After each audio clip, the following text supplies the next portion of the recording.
mana yang dia boleh main dulu? Okey, untuk kategori mana yang dia main dulu ni, sebab sekarang kita ada regulation. Untuk orang yang baru berjinak dalam sukan rally, dia tak boleh bawa 4-wheel drive turbo yang terlalu tinggi cc dia.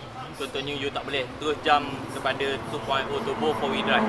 Itu biasanya untuk pemandu-pemandu rally yang pengalaman je bawa, sebab kereta tu laju.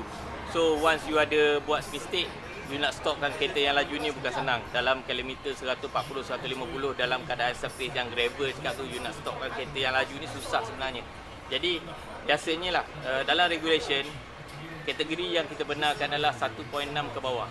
So jadi you start itu. Lagipun kalau you masuk kategori 1.6 ke bawah ni, you tak ada kata orang ni mengeluarkan modal yang banyak lah. Sebab bila you jump to the prime class, kelas atas, bukan kelas atas lah, kelas yang biasanya besar-besar ni, kereta besar-besar, spare part dia, suspension dia, gearbox dia semua mahal lah. So